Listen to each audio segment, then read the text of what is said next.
Bienvenue à tous dans cette deuxième vidéo de ce bootcamp de comment acheter un business digital. Ce qu'on va voir concrètement dans cette vidéo, c'est d'abord où est-ce que tu peux trouver ces deals en ligne, donc comment est-ce que tu peux sélectionner des business qui correspondent à ton profil, à tes attentes, à tes besoins et à ton budget aussi et tes objectifs de revenus dans le futur. On va aussi voir comment faire ton due diligence, donc comment faire ton audit au préalable pour évaluer si ce business-là te correspond et si ça vaut l'investissement. Alors prends un café, prépare-toi et on y va. Donc à la fin de cette vidéo, tu sauras exactement quel type de business il faudra viser si tu veux acheter avec moins de 10 000 euros. On va voir également les différentes façons de trouver un business digital en vente. Donc où est-ce qu'on va trouver ces deals et comment est-ce qu'on peut éviter les mauvaises surprises et les scams. On va également voir comment comprendre les chiffres de valorisation. Donc, j'ai parlé de audit au préalable pour qu'on puisse évaluer si le business vaut l'investissement ou pas. Donc, on va voir certains chiffres, que ce soit financiers, des chiffres marketing, qu'il faudra vraiment évaluer pour être sûr que le business vaut vraiment le coup. On va voir également comment avoir un processus et utiliser des outils pour évaluer un business avant de l'acheter. Alors, où est-ce qu'on va trouver ces opportunités d'achat? Donc, il y a plusieurs façons de le faire. Le plus commun, c'est les marketplaces. Donc, c'est des marketplaces où on va aller, on va scroller, on va regarder les annonces des business en ligne. Il y en a beaucoup qui sont génériques, mais il y en a d'autres qui sont très spécialisés dans des types de business, par exemple dans le SaaS ou qui font des blogs. Donc, je vais expliquer par la suite ou donner des exemples dans les slides qui suivent. Il y a aussi une autre manière de le faire, donc s'abonner à des newsletters.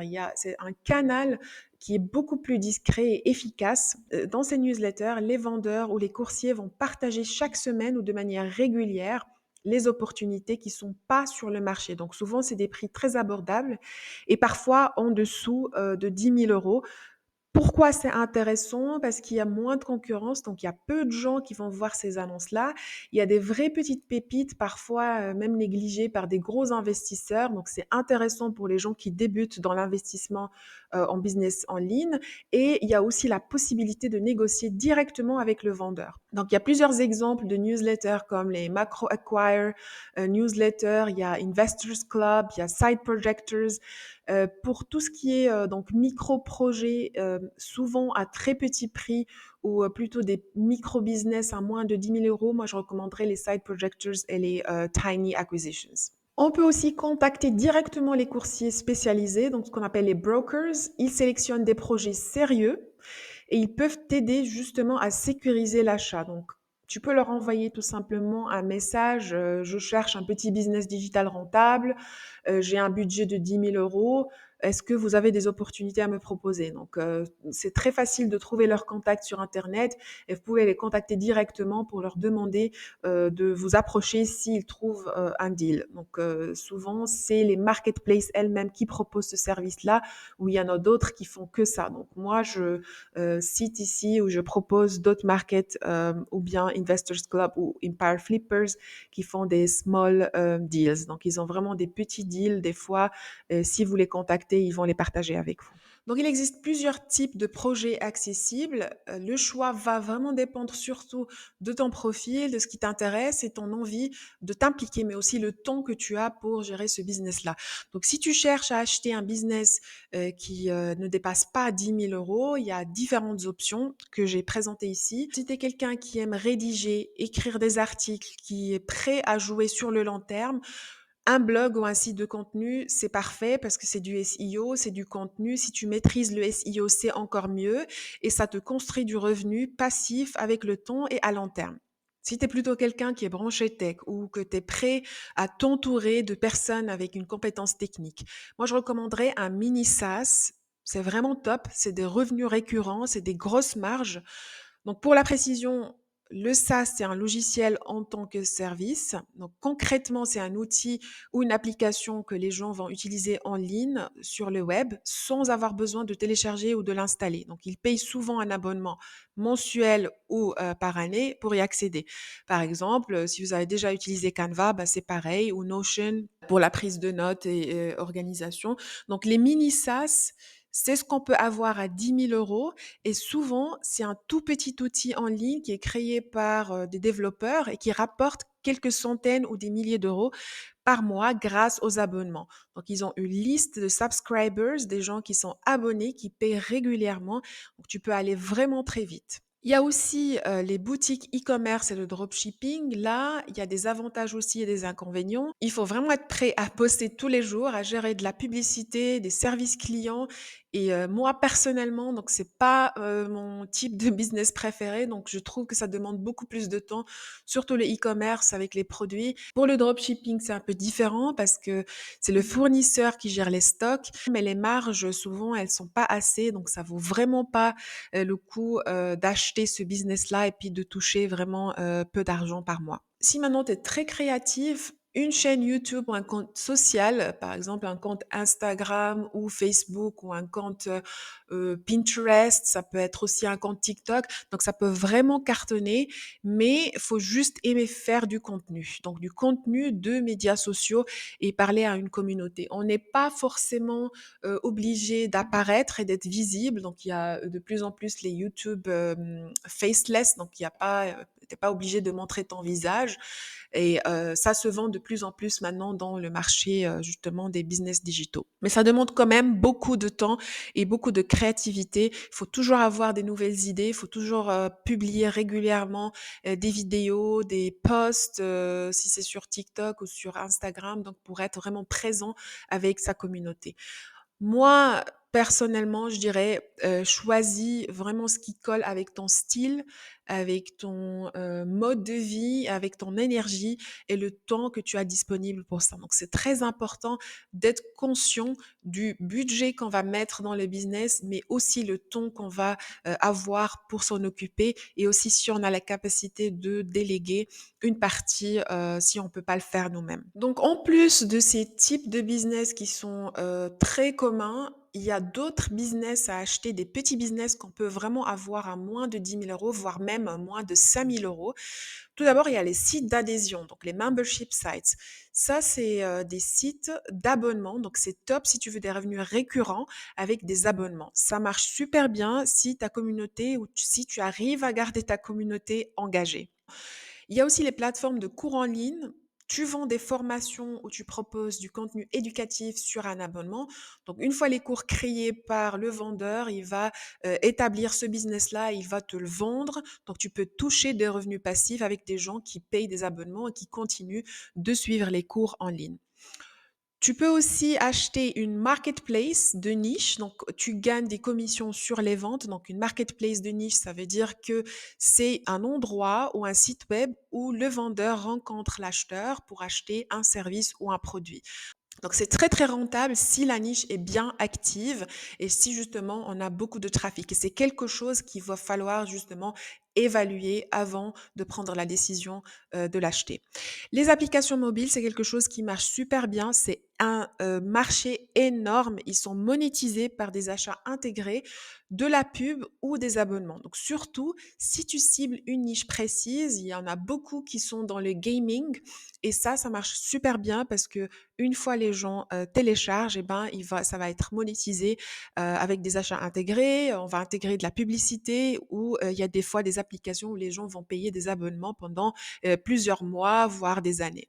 Donc, si tu veux quelque chose de plus simple ou avec un petit budget, voire même 2 000 €, il y a les boutiques de produits digitaux. Donc, je vois sur TikTok, par exemple, beaucoup de gens qui vont essayer de promouvoir l'apprentissage de création de e-books ou de modèles, de templates ou de printable. Donc, au lieu de le faire, donc on va trouver des sites web qui sont déjà établis. Donc, tu as très peu de frais fixes et des marges vraiment très, très fortes. Ensuite, il y a les newsletters monétisés aussi, c'est très puissant, donc tu peux gagner de l'argent grâce aux sponsors ou à des abonnements qui sont premium, à condition, il faut avoir une audience vraiment fidèle, et très régulière et engagée. Donc, on va se baser sur un système de newsletter qui va être envoyé, par email chaque mois et les gens vont, l'ouvrir, ils vont tomber sur des liens de sponsoring et ils vont acheter des produits. Donc c'est un peu comme ça qu'on va le monétiser. On va pas aussi oublier les plugins et les thèmes, soit pour WordPress ou Shopify ou d'autres éditeurs web.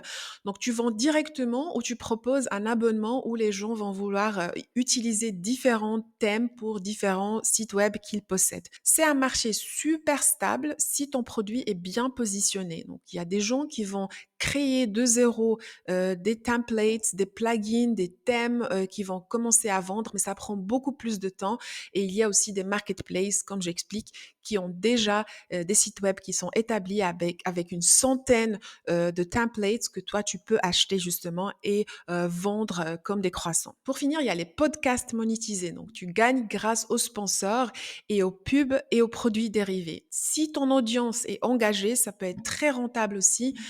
Bref, il y a plein de choses, peu importe ton style ou ton budget, il y a plein de formats pour construire ton premier revenu digital rentable. Il suffit de savoir lequel te correspond, de suivre une stratégie d'investissement qui correspond à ton profil, à ton besoin et faire le premier choix pour ensuite continuer vers la liberté financière. Donc maintenant, je vais vous montrer des exemples de marketplace où vous trouvez des business digitaux en dessous de 10 000 euros. Donc c'est des marketplaces que j'ai déjà utilisés, qui sont vraiment intéressants et qui sont très connus.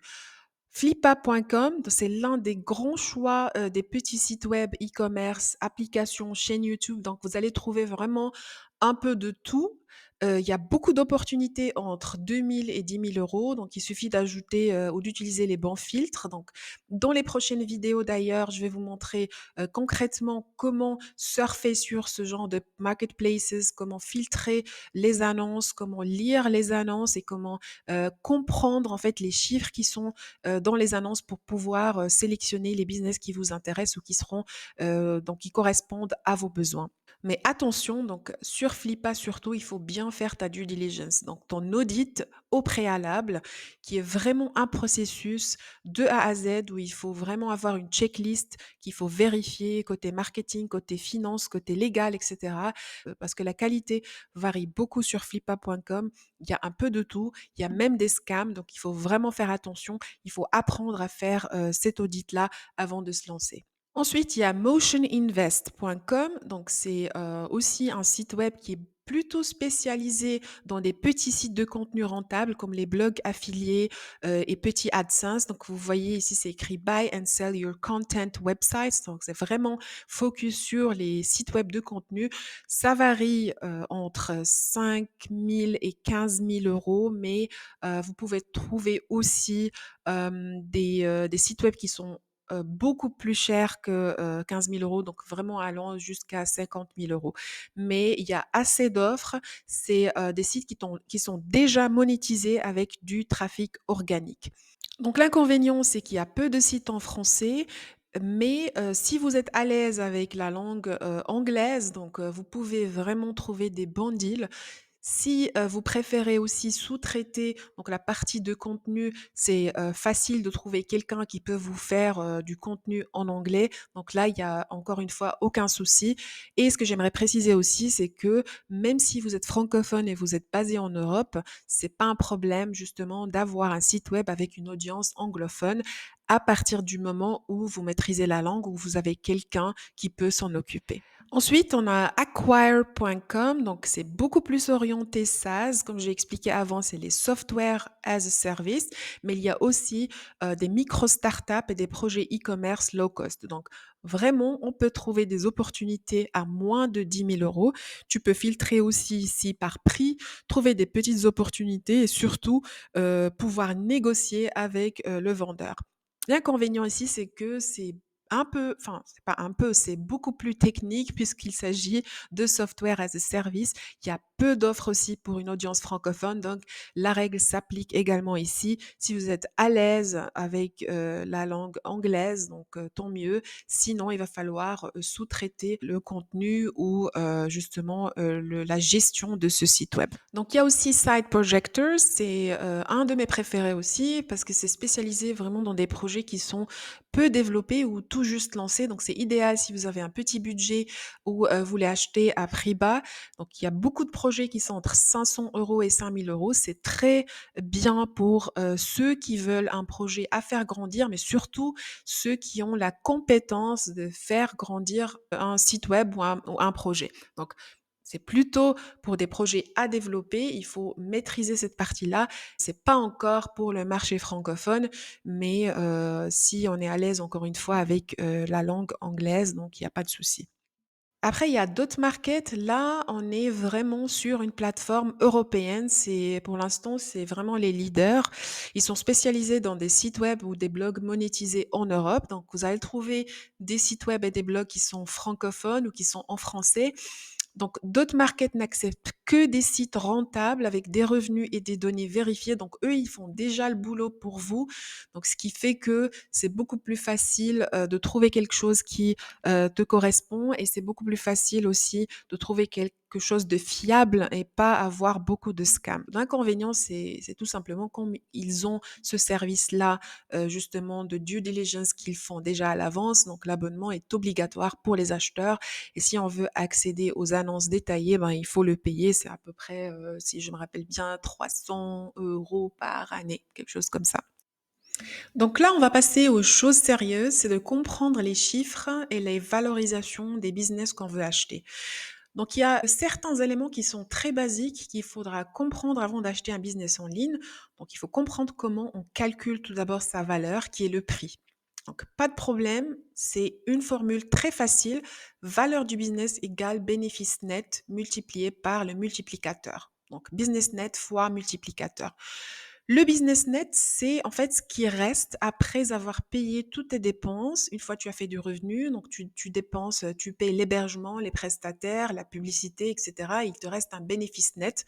Donc c'est celui-là qui va faire le calcul de la valeur du business selon la multiplication, donc le multiplicateur. Le multiplicateur, il dépend de plusieurs choses, donc de la stabilité du revenu, de la niche, du trafic et du temps de gestion que tu as pour le business. Donc, j'expliquerai par la suite cette partie-là de multiplicateur et des facteurs qui l'influencent. Mais en tout cas, ce qu'il faut retenir, c'est que si tu as un business disponible pour la vente qui coûte 15 000 €, donc le prix est de 15 000 €, le multiplicateur, il est de 3, donc 3 années. Ça veut dire qu'il te faut du bénéfice net pendant 3 années de 5 000 € pour pouvoir rentabiliser et récupérer ton capital. Donc le multiplicateur, comme j'ai dit, c'est un élément très important qui dépend beaucoup du type du business, de l'industrie, de la niche, etc.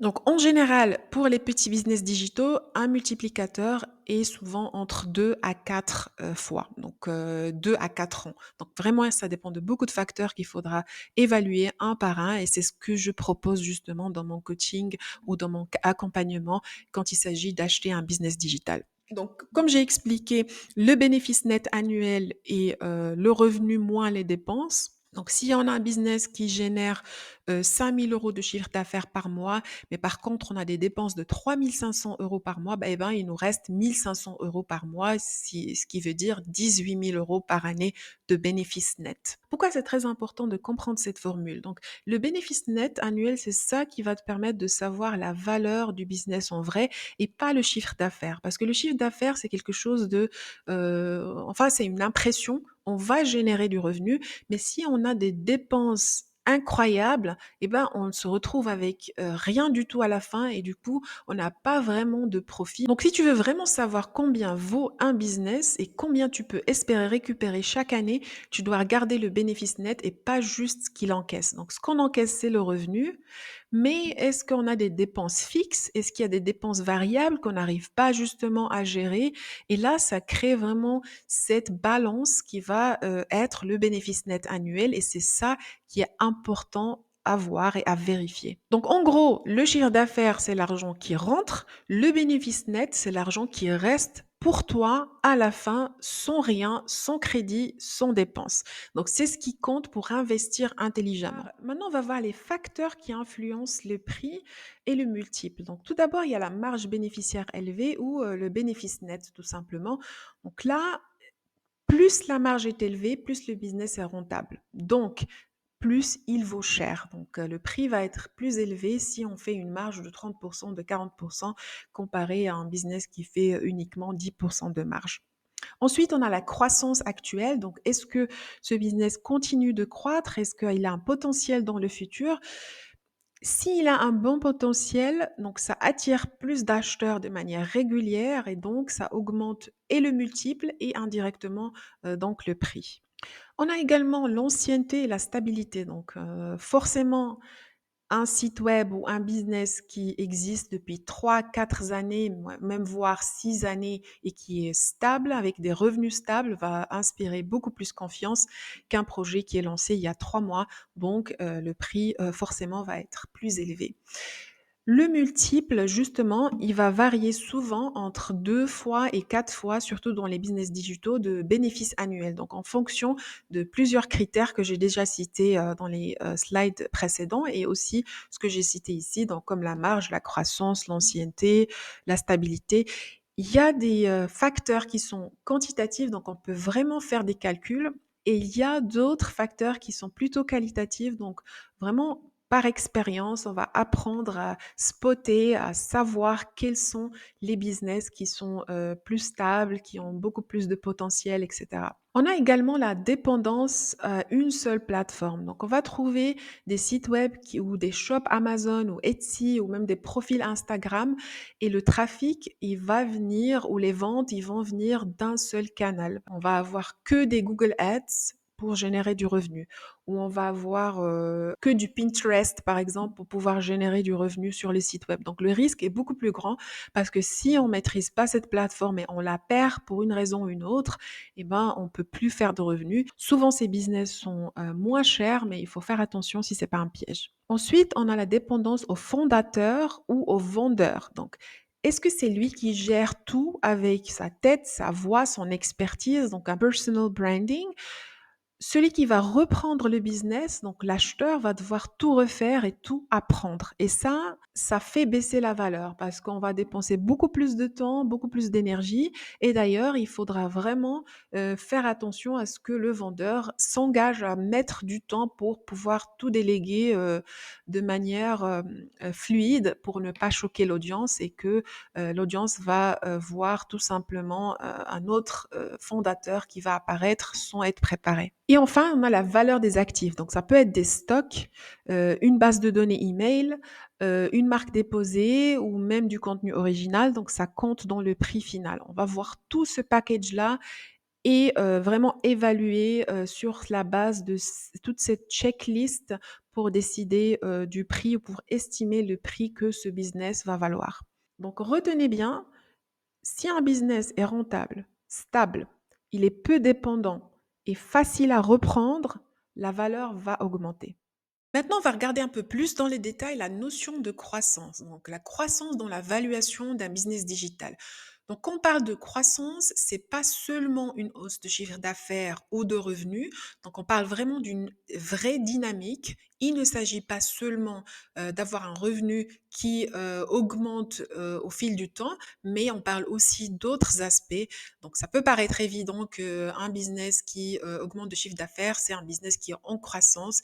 Et si les ventes augmentent mois après mois, donc c'est un signe qui est très très fort de croissance. Mais il y a aussi d'autres indicateurs de croissance comme la hausse de trafic dans le business digital ou dans un site web. Donc plus on a de visiteurs, on a plus d'opportunités de les convertir, on a plus de possibilités en fait de vendre plus de produits et plus de volume de vente. Donc par exemple, si on prend un blog qui double de visiteurs organiques grâce à du SEO, donc ça augmente mécaniquement sa valeur dans le temps. Les sources de croissance, c'est très très important aussi parce qu'on regarde comment le business grandit. Est-ce que c'est grâce à de la pub, ça peut être de la pub Facebook ou Instagram, etc. C'est pour ça justement que ça cartonne ou plutôt grâce à du contenu evergreen ou grâce à du contenu organique. Donc c'est très important de comprendre d'où la croissance vient parce que si on parle justement de publicité, eh ben, le temps qu'on va arrêter ou dès qu'on va arrêter de payer de la publicité, donc ça va être très très difficile difficile de maintenir la courbe de croissance pour ce business-là. La croissance veut dire aussi l'amélioration de la notoriété. Donc, c'est un site qui gagne en visibilité dans sa niche, qui est cité, partagé dans les réseaux sociaux, a plus de valeur forcément. Donc, si on parle de justement le trafic du site web, donc on va bien voir qu'il y a des gens qui vont trouver le site web de manière directe. Donc, ils vont taper le nom du site web et ils vont avoir accès. Ça veut dire qu'ils le connaissent, donc ça veut dire qu'il a de la notoriété et donc il a plus de valeur. Un site aussi qui reçoit des backlinks naturellement ou qui est invité sur des podcasts, donc c'est une très belle épreuve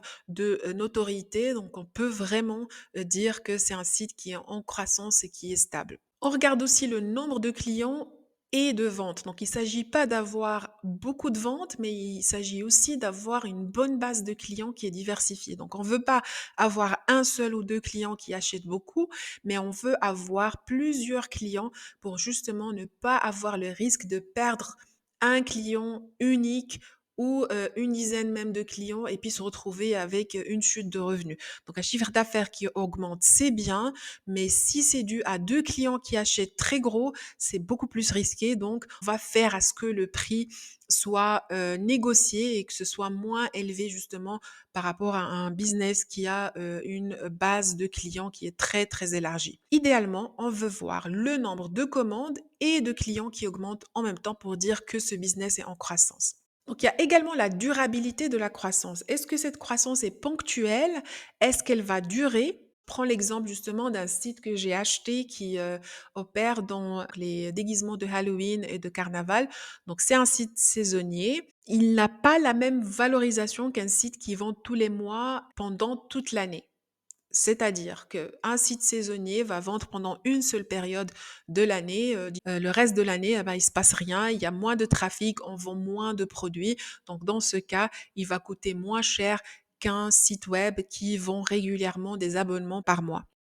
Là, on a compris la croissance. Maintenant, il y a le potentiel de croissance dans le futur. Donc, on veut pas seulement évaluer le passé pour voir si ce business a évolué dans le temps, mais on veut aussi se projeter dans le futur pour voir si la courbe va continuer à augmenter. Donc, pour cela, il faudra évaluer certains éléments, comme par exemple s'il y a des nouveaux marchés accessibles. Donc, si on a un business digital qui opèrent sur des marchés spécifiques, il faut qu'on ait une visibilité sur la possibilité de viser d'autres pays, d'autres langues ou d'autres segments de clients. Est-ce qu'on peut élargir justement notre offre si on voit sur le trafic qu'il y a la majorité des clients qui sont des États-Unis et on a, disons, 30% de gens qui sont de l'Amérique latine, et bien là, par exemple, il y a un potentiel d'élargir ce site web ou ce business dans l'Amérique latine et commencer à traduire le site web en espagnol parce qu'on sait qu'il y a du potentiel. On va voir aussi s'il y a des possibilités pour avoir des nouvelles sources de revenus. Il y a des sites web qui vont se baser sur la vente de produits ou de l'affiliation ou sur des abonnements, mais l'essentiel, c'est de pouvoir aussi diversifier les sources de revenus. On ne va pas se baser que sur du AdSense, mais une fois on l'a acheté, supposons qu'on a acheté un site web qui est monétisé avec du AdSense et de l'affiliation, ça vaut la peine de penser, est-ce que ce site web va me permettre d'intégrer plus de programmes d'affiliation, par exemple? Est-ce que ça va me permettre de vendre des produits digitaux qui intéressent l'audience que j'ai dans ce site web? Donc, c'est très important de penser diversification et optimisation des sources de revenus. Il faudra aussi voir et évaluer avant d'acheter un business si on peut optimiser justement le travail ou les dépenses. Donc, il faut que ce soit une optimisation facile et possible. Exemple, si on a du SEO, donc un site web qui est basé sur l'organique, il faut mettre du contenu. Si on doit faire des publicités, si on doit travailler sur les réseaux sociaux, il faut qu'on regarde qu'est-ce qui n'est pas encore exploité ou mal utilisé et s'il y a vraiment une marge de progression si on travaille dessus. Donc, même si ça fonctionne d'une certaine manière avec des outils ou des canaux limités, il faut penser qu'est-ce qu'on peut ajouter de plus pour pouvoir augmenter le revenu et le chiffre d'affaires dans le futur. Et finalement, on va voir s'il y a des tendances positives du marché. Donc, est-ce que le secteur du business Et en expansion, là, par exemple, il y a de plus en plus, de croissance dans le domaine du e-learning, du e-commerce, mais surtout de l'intelligence artificielle.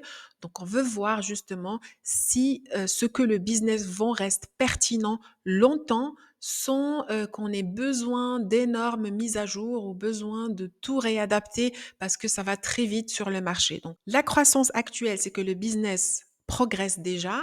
Le potentiel de croissance, c'est que tu peux le faire grandir encore plus avec les bonnes actions. Donc, il faut vraiment considérer ces 2 éléments avant d'acheter le business.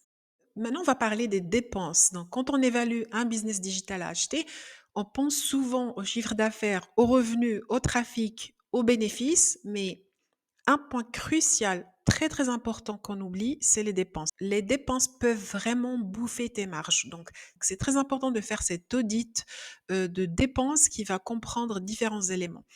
Tout d'abord, les coûts d'hébergement. Donc, ça, c'est tout ce qui concerne les serveurs, les outils comme WordPress, Canva ou encore des outils qu'on va utiliser pour gérer le site web une fois on l'a acheté. Donc, c'est très important d'avoir une liste du vendeur qui va résumer quels sont les coûts fixes qu'il paye pour maintenir le site web.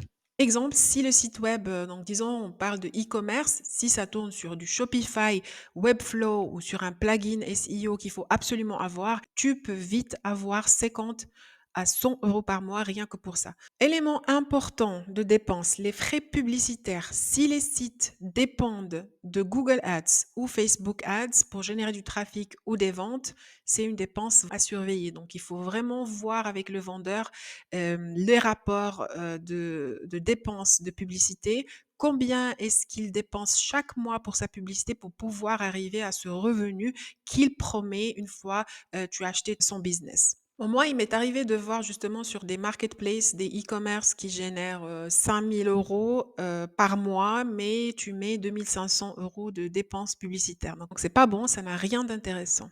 Il faut aussi considérer les coûts produits, surtout pour le e-commerce.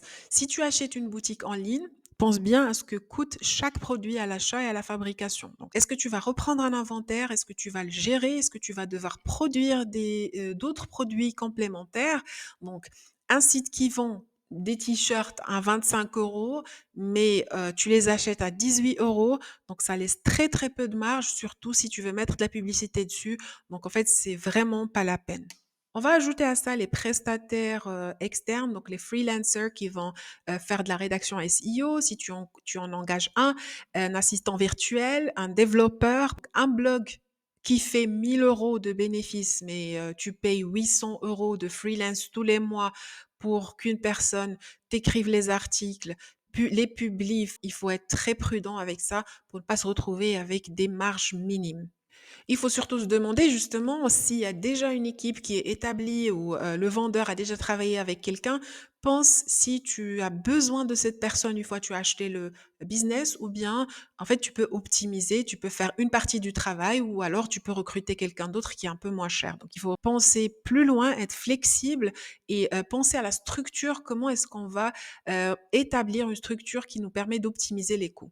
Il y a les abonnements logiciels, ça c'est très, très dangereux. Donc, Shopify, Canva, les outils de planification de réseaux sociaux, les outils d'emailing comme Mailchimp, ConvertKit, donc tous ces petits trucs à 10-20 euros par mois, quand on accumule, eh ben, ça chiffre très vite. Il faut être très prudent avec ça. Moi, j'explique dans mes vidéos comment vous pouvez faire une estimation et comment vous pouvez vous projeter dans le futur une fois vous avez acheté ce business pour pouvoir et augmenter les revenus et aussi diminuer les dépenses et optimiser les coûts pour pouvoir toucher la marge la plus élevée possible. Et il y a enfin les frais de paiement comme Stripe, PayPal, les commissions diverses qu'il faudra aussi intégrer dans ton calcul. Par exemple, Stripe, ça prend souvent autour des 2 à 3 pour la transaction et ça chiffre très vite si vous faites des ventes régulières et tous les mois.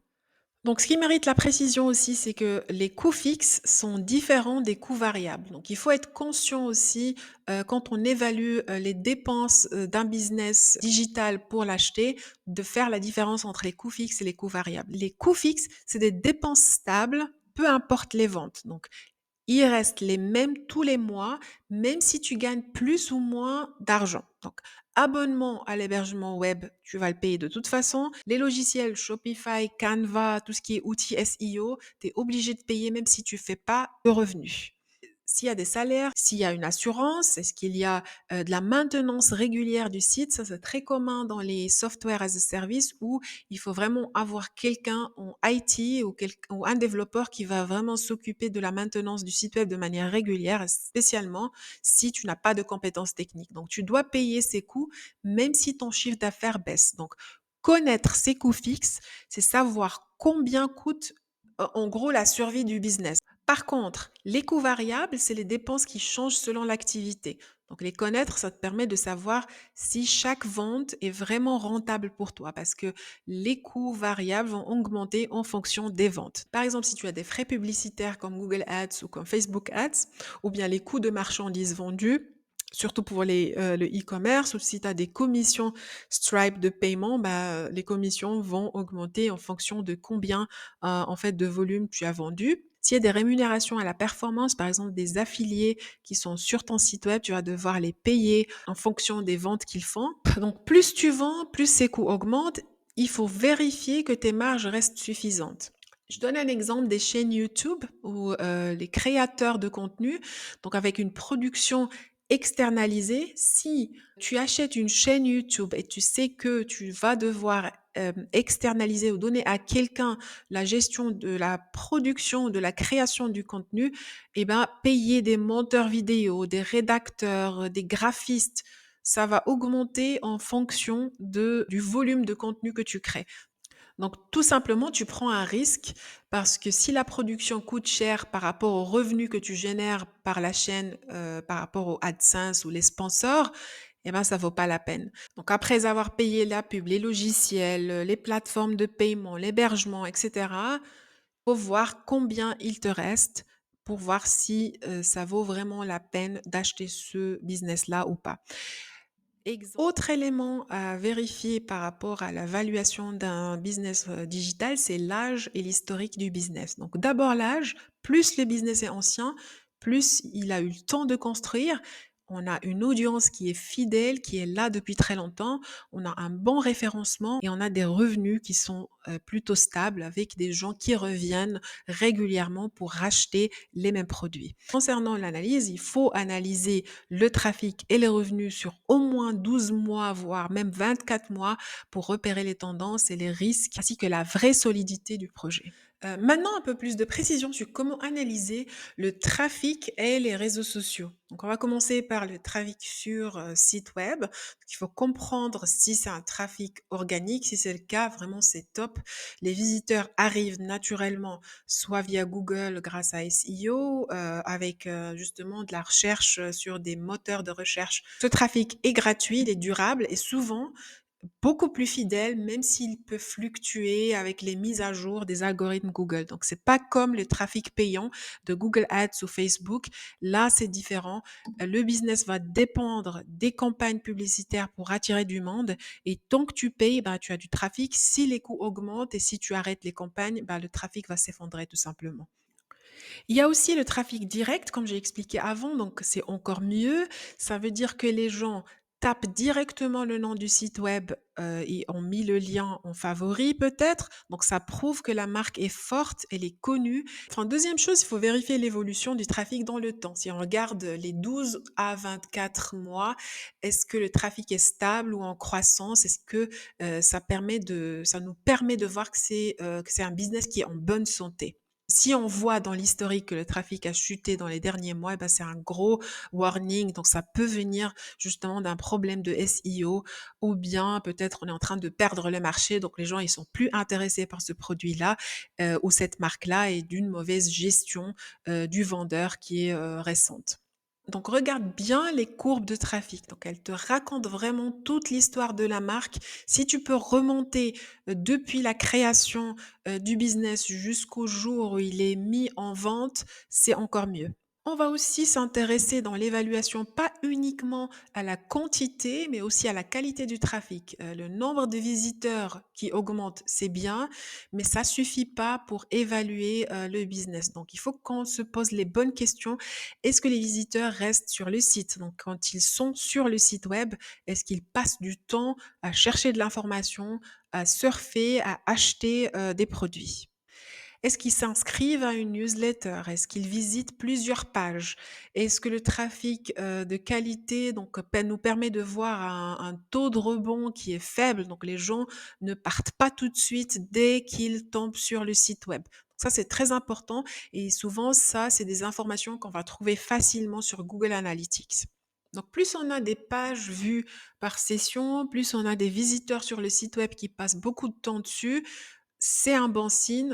Donc ils sont vraiment intéressés, il y a plus de chances de faire des ventes, après l'achat de ce business-là. Maintenant, une fois on a évalué le site web, on va regarder les réseaux sociaux. Est-ce que, ce business-là a des comptes réseaux sociaux? Donc si le business utilise justement ces comptes, Instagram, TikTok, Pinterest, YouTube même, et cetera. Donc il faut vérifier plusieurs choses. D'abord, le nombre d'abonnés, donc c'est évident, mais surtout leur niveau d'engagement. Est-ce que on a beaucoup d'abonnés qui like, qui commentent, qui partagent.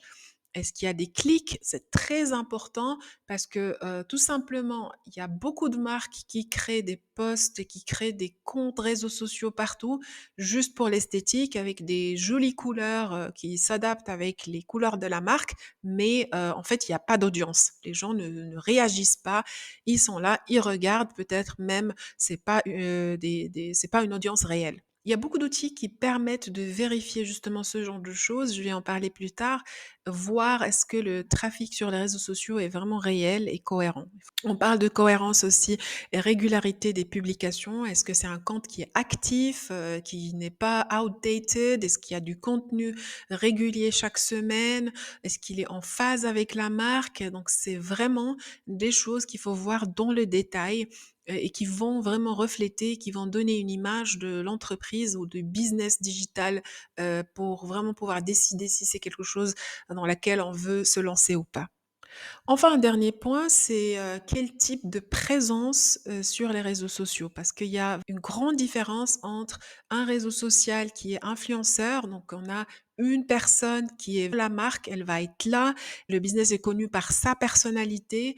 Là, il y a un risque, il faut vraiment être sûr que cette personne-là va t'accompagner, après la vente pour pouvoir, t'intégrer, pouvoir faire la transition de ce, réseau social. Par contre, il y a les comptes qui sont storefront, donc le contenu est basé sur la marque, plus facilement réplicable, on peut le transmettre, du vendeur à l'acheteur, donc c'est très facile et n'importe qui peut le gérer, donc il n'y a pas besoin de l'image de la personne, du visage pour pouvoir le gérer. Donc on a parlé d'outils, pour analyser le trafic, c'est ce que je présente ici, de manière brève. D'abord, on a Google Analytics, Meta Business Manager, donc pour tout ce qui est statistique, Facebook et Instagram. On a le Pinterest Analytics, si on utilise Pinterest, pour le business digital, le YouTube et TikTok Analytics, donc si on a une chaîne qui est incluse dans la vente ou dans le package de la vente. Donc un vendeur sérieux va prouver, la qualité de son business et va te donner l'accès, en lecture seule à ces comptes-là pour que tu puisses toi-même voir, les rapports, pour que tu puisses faire ton analyse tranquillement. Un vendeur qui refuse de le faire, c'est que vraiment il y a un truc qui va pas et c'est qu'il est pas sérieux et donc c'est même pas la peine d'avancer dans la négociation. S'il refuse vraiment de donner accès en lecture seule, en fait, tu peux simplement, en tant qu'acheteur, d'exiger des vidéos ou des partages d'écran, sur Google Meet, donc en conférence, éviter tout ce qui est screenshot, vendeurs qui vont vous les envoyer par email et puis ça veut rien dire parce qu'on peut les changer sur Canva, on peut modifier les chiffres qu'on veut. Et pour résumer un petit peu cette session sur la valorisation de business digital, j'aimerais vous expliquer pourquoi des fois vous allez trouver des business qui sont, surévalués ou qui sont beaucoup trop chers. Donc souvent, c'est parce que les vendeurs sont, en général très optimistes par rapport à leur business. Donc, ils ont des business, ils veulent les vendre, donc ils vont estimer des prix, vraiment, des fois irréalistes parce que c'est comme ça que ça se passe. Donc ils sont toujours beaucoup plus optimistes que les acheteurs. C'est à l'acheteur de challenger, de négocier pour descendre le prix. Il y a aussi des vendeurs qui sont beaucoup trop attachés à leur, baby, donc à leur, business qu'ils ont créé et ils vont le valoriser ou le surévaluer parce qu'ils pensent que ça a beaucoup de valeur, alors que c'est justement juste une valeur émotionnelle. Il y a des vendeurs qui vont profiter aussi d'un effet de mode. Ils vont vendre un business qui cartonne à ce moment-là et puis ils vont mettre un prix élevé et les acheteurs qui n'ont pas fait leur travail de recherche et d'audit, ils vont tomber dans le piège et ils vont l'acheter. Et des fois aussi, il y a des vendeurs qui manquent d'expérience d'évaluation et ils vont surévaluer le business à vendre sans qu'ils se rendent compte ou c'est parce qu'en fait, ils savent pas exactement comment le faire. Contrairement, un business digital peut être sous-évalué, donc on peut l'acheter à un prix plus bas que ce qu'il vaut pour plusieurs raisons. Des fois, les vendeurs ont besoin, urgemment de vendre leur business parce qu'ils ont besoin d'argent, parce qu'ils sont en burn-out, parce qu'ils vont, partir en retraite et cetera. Il y a aussi des fois un manque de visibilité sur le potentiel de business. Donc le vendeur, il a fait ce qu'il a pu pour, atteindre certains objectifs. Il voit plus en fait comment il peut améliorer ce, business-là et il va vouloir le vendre tout simplement pour le donner à quelqu'un qui a de nouvelles idées. Des fois aussi, les vendeurs vont commencer à avoir une dégradation récente des ventes et puis ils vont pas comprendre pourquoi ou bien peut-être ils comprennent même pourquoi et du coup, ils vont vouloir se débarrasser du business et là, c'est très, très important que l'acheteur ne tombe pas, dans ce piège-là et qu'il puisse vraiment voir, même s'il y a une dégradation récente, est-ce qu'il y a un potentiel de, faire revivre le site web ou le business ou, il y a une possibilité en fait de le faire autrement et de prendre justement cette baisse de prix comme une opportunité pour l'acheter et de le faire revivre. Des fois, il y a peu d'offres d'achat, donc la personne, elle est tellement pressée à vendre son business, il y a pas beaucoup de monde qui est intéressé.